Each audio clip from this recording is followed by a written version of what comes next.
కాపుల్లో ఆలోచన రేకెత్తిస్తున్న జోగయ్య లేఖ. పవన్ పై ప్యాకేజీ ఆరోపణలు నిజమనిపిస్తున్నాయి.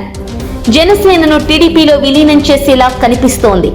ఉపేక్షిస్తే లాభం లేదు, మన గళ్లం విప్పాలి, కాపులు ఉనికిని చాటాలంటూ లేఖ. మొన్న అధికారంలోకి వస్తే సీఎం పదవి చంద్రబాబుకి అన్న నారా లోకేష్ మరోసారి తన మనసులో మాట బయటపెట్టారు. ఒకవేళ ఈసారి టీడీపీ అధికారంలోకి వస్తే డిప్యూటీ సీఎం పదవి పవన్ కు ఇస్తారా అన్న ప్రశ్నకు ఆ పదవి ఎవరికి ఇవ్వాలన్నది మా చంద్రబాబు పొలిట్ బ్యూరో నిర్ణయిస్తుంది అని తేల్చి చెప్పారు. ఇన్నాళ్లు సీఎం సీఎం అని అరచిన జన సైనికులు, ఆయనకు మద్దతిచ్చిన కాపు నాయకులు కూడా ఇప్పుడు ఏం చేయాలన్నది తేల్చుకోవాల్సిన సమయం ఆసన్నమైంది.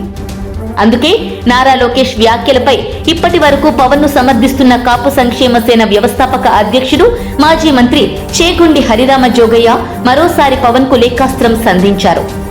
ప్రస్తుతం రాష్ట్రంలో జరుగుతున్న సామాజిక పరిణామాలు బాధ కలిగిస్తున్నాయి. ఈ పరిణామాలు కాపు సామాజిక వర్గ ఉనికికి ముప్పు తెచ్చేలా, మున్ముందు మనల్ని మరింత ఆత్మరక్షణలో పడేసేలా ఉన్నాయి తప్ప కాపులకు ఏమాత్రం మేలు చేసేవిలా లేవు.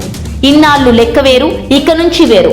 ఇప్పుడు మరోసారి చంద్రబాబు చేతిలో మోసపోవడానికి ఇప్పుడు సిద్ధంగా లేరు.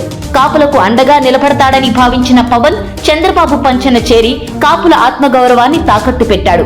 కాపు సామాజిక వర్గానికి పవన్ ఏదో చేస్తాడని నమ్ముతూ వచ్చాం. కానీ జరుగుతున్న పరిణామాలు చూస్తుంటే ఆయనపై వస్తున్న ప్యాకేజీ ఆరోపణలు నిజమనిపిస్తున్నాయి.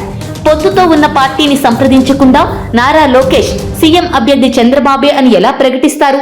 చంద్రబాబు అనుమతి లేకుండానే ఆయన ఈ ప్రకటన చేశారా? కాపుల ఆత్మగౌరవాన్ని దెబ్బతీయడానికి బాబు చేస్తున్న కుట్ర ఇది. ఈ విషయమై బహిరంగ లేఖ రాసిన పవన్ గాని నాదెండ్ల గాని ఇప్పటి వరకు స్పందించలేదు. ఇది కాపులు ఆలోచించుకోవాల్సిన సమయం. పవన్ వైఖరి చూస్తుంటే జనసేనను టీడీపీలో విలీనం చేసేలా ఉంది. ఇక మనం ఉపేక్షిస్తే లాభం లేదు. ఇక మనం గలం విప్పాలి, మన గొంతు వినిపించాలి, పిడికిని బిగించాలి, ఉనికిని కాపాడుకోవాలి, అధికారంలో మన వాటా మనం తీసుకోవాలి అంటూ హరిరామ జోగయ్య కాపులకు లేఖ రాశారు.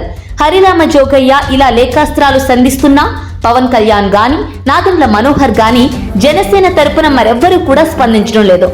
అంటే జోగయ్య లేవనెత్తిన అంశాలు వాస్తవమేనని జన సైనికులు కూడా నమ్ముతున్నారు. ఈ వ్యవహారం జనసేనలో ఎలాంటి పరిణామాలకు దారితీస్తుందో చూడాలి.